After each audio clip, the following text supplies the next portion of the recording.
Hello बच्चों, मैं रोहित प्रसाद एक बार फिर से आपको अपने YouTube channel Bio Excel Academy में स्वागत करता हूं।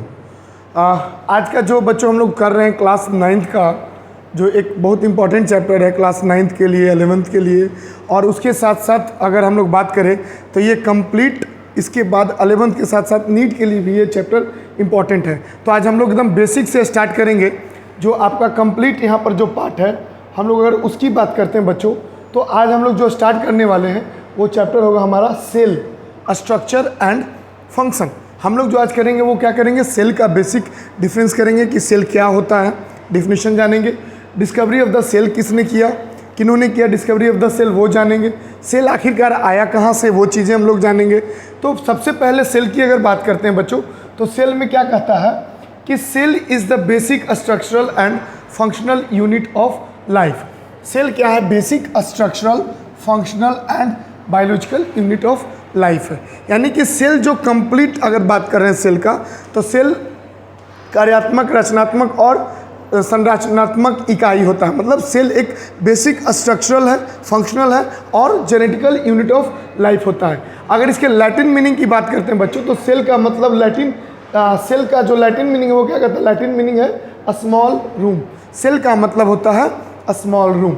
अगर हम लोग बात करें तो सेल को smallest unit of the life भी बोलते हैं, फंडामेंटल यूनिट ऑफ लाइफ भी बोलते हैं, स्ट्रक्चरल यूनिट ऑफ लाइफ भी बोलते हैं। तो ये सारे चीज़ें हम लोग सेल के बारे में बताते हैं, ठीक है। या इसको हम लोग बिल्डिंग ब्लॉक्स ऑफ लाइफ भी बोलते हैं। अगर देख सकते हैं यहाँ पे लिखा हुआ भी है बिल्डिंग ब्लॉक्स ऑफ लाइफ। तो सेल के बारे में हम लोग ये भी कंसिडर कर सकते हैं कि ये स्मॉलेस्ट यूनिट ऑफ लाइफ है।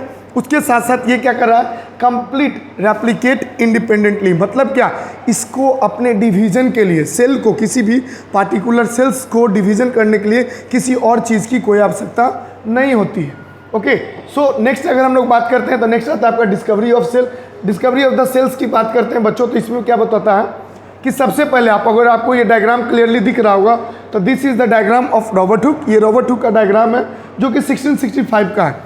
बगल में आपको एक माइक्रोस्कोप जैसा कुछ स्ट्रक्चर दिख रहा होगा, तो this is the simple microscope made by the Robert Hooke in 1665। इसी माइक्रोस्कोप के थ्रू सेल का डिस्कवरी हुआ। और सेल का फर्स्ट मीनिंग अगर हम लोग बात करते हैं, सेल का मतलब ही हमने ऑलरेडी आपको बताया कि स्मॉलेस्ट यूनिट ऑफ लाइफ होता है।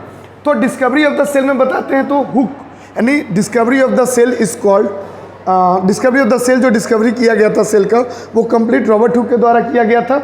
और complete Honey com like structure, it means कि जैसे कॉर्क होता है, प्लांट का जो कॉर्क होता है, यानी कह सकते हैं कि जो परमानेंट टिश्यू का स्क्लेरेंकाइमा, जो डेड सेल का आपका कंप्लीट पार्ट होता है, उससे क्या बनता है, टिश्यू बनता है। तो उस टिश्यू को हम लोग क्या करते हैं कि उस टिश्यू से हम लोग कॉर्क बनाते हैं। उस कॉर्क से जैसे जनरली सैम्पियन वगैरह का जो बोतल होता है, उसी बोतल का जो कह सकते हैं टिप पार्ट या जो ओपनिंग पार्ट, ढक्कन का जो स्ट्रक्चर होता है, कंप्लीट क्या है, कॉर्क है। तो हम लोग उसी कॉर्क के अंदर से यहाँ पर देख सकते हैं कि रॉबर्ट हुक ने क्या किया कि उसी कॉर्क को जब कट किया थिन स्लाइस, और उनके द्वारा अपने बनाए गए माइक्रोस्कोप में जब उसको डाला गया, उस स्ट्रक्चर को उन्होंने देखा, तो उन्हें क्या दिखा, हनी कॉम लाइक स्ट्रक्चर दिखा।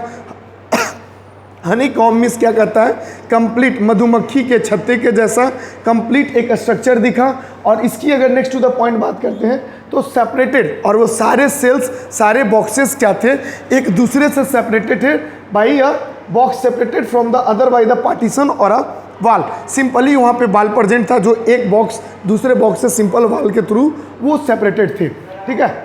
उसके बाद कहता है कि ये कॉर्क, देखिए फिर जैसा कि मैंने ऑलरेडी कॉर्क के बारे में बता रखा है कि cork is a part of bark of tree, यानी बार्क ऑफ द ट्री बात करते हैं तो पेड़ का जो छाल वाला पोर्शन है, जिसको हम लोग पेड़ का छाल बोलते हैं, उसी से कंप्लीट वो बार्क बनता है, ठीक है। यानी कि अब थोड़ा सा सेल का जनरल नॉलेज बात कर लेते हैं बच्चों।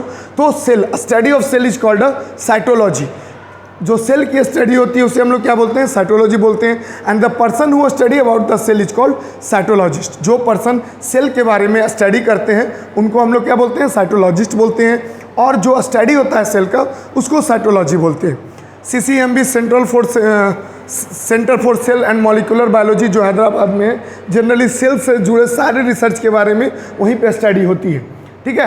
अब आगे अगर हम लोग बात करते हैं बच्चों, तो यहाँ पर मेनली सेल थ्योरी की बातें की गई हैं कि ये सेल थ्योरी आखिरकार आया कहाँ से, ये सेल थ्योरी आखिरकार आया कहाँ से। तो इस सेल थ्योरी की अगर बातें कर रहे हैं तो इसमें क्या बताया जा रहा है कि दो साइंटिस्ट थे जिनका देखिए नाम यहाँ पे लिखा हुआ है, मैथ्यू स्लाइडेन और थियोडोर स्वान। ये दो साइंटिस्ट जिन्होंने प्रपोज किया किसको, सेल थ्योरी को। यानी हम लोग अगर कंक्लूड करते हैं इस पार्ट को, तो इसमें कहता है कि आखिरकार वो सेल आया कहाँ से, और इसी सवाल पे इनका जो सेल थ्योरी दिया हुआ था, उनका सेल थ्योरी क्या हो गया, प्रपोज रॉन्ग।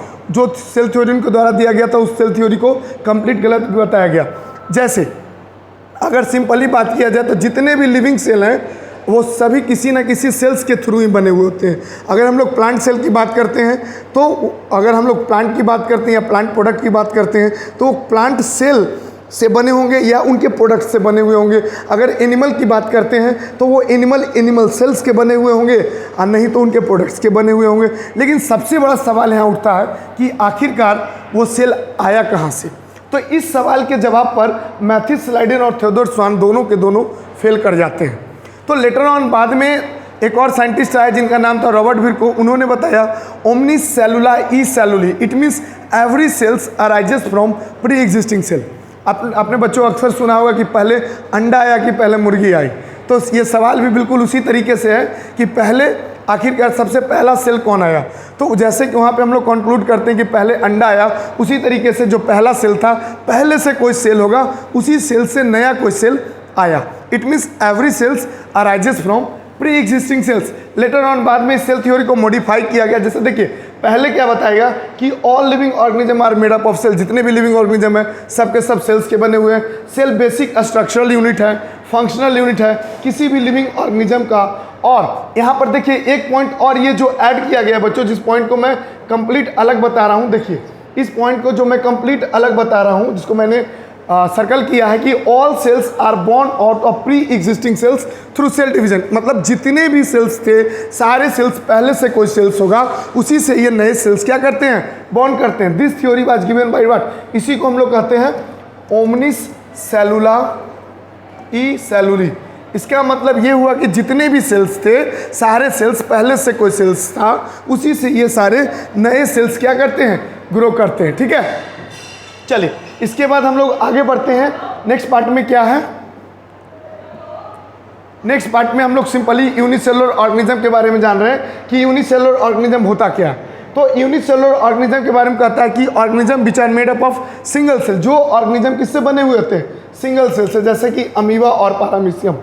तो अगर हम बात करते हैं मल्टी सेलुलर ऑर्गेनिज्म की, तो मल्टी सेलुलर ऑर्गेनिज्म हम लोग जनरली कह देते हैं कि multi cellular organism are those organism which are made up of more than one cells. लेकिन आखिरकार वो मल्टी सेलुलर ऑर्गेनिज्म एकदम से मल्टी सेलुलर तो नहीं बन गया। उसे बनने के लिए क्या हुआ होगा कि वो भी कभी ना कभी यूनिसेलुलर होगा।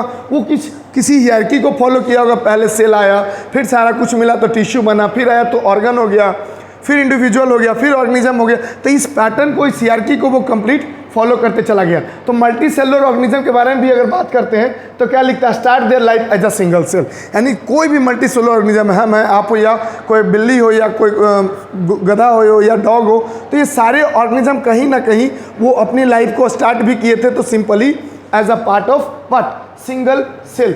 अब ये सिंगल सेल था। जैसे अगर ह्यूमन बींग्स में हम बात करते हैं तो ह्यूमन बींग्स मेल के केस में मेल के केस में स्पर्म, वो भी क्या था, सिंगल सेल का था। फीमेल केस में एग, वो भी क्या था, सिंगल सेल्स का था। जब दोनों फ्यूज़ किया, फर्टिलाइजेशन का प्रोसेस हैपन हुआ और फाइनली हम लोग कंक्लूड किए उससे क्या कि जायगोट का फॉर्मेशन हुआ।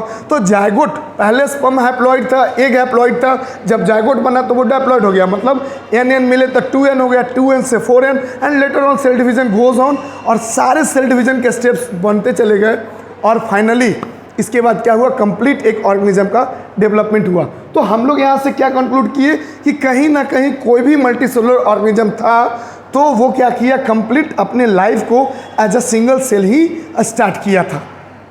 ठीक है बच्चों, इसके बाद हम आगे बढ़ते हैं। इसमें क्या कहता है कि सिंगल सेल्ड ऑर्गेनिज्म में क्या है कि सारे फंक्शंस को परफॉर्म करने के लिए, जो भी यूनिसेलुलर ऑर्गेनिज्म है, सभी यूनिसेलुलर ऑर्गेनिज्म में सारे फंक्शंस को परफॉर्म करने के लिए जितने भी ऑर्गन्स हैं, वो बहुत सारा काफ़ी ऑर्गन नहीं है, वो कंप्लीट एक ही ऑर्गन है। उसी एक ऑर्गन के थ्रू क्या होता है कि सारा का सारा फंक्शंस को एग्जीक्यूट करवाया जाता है।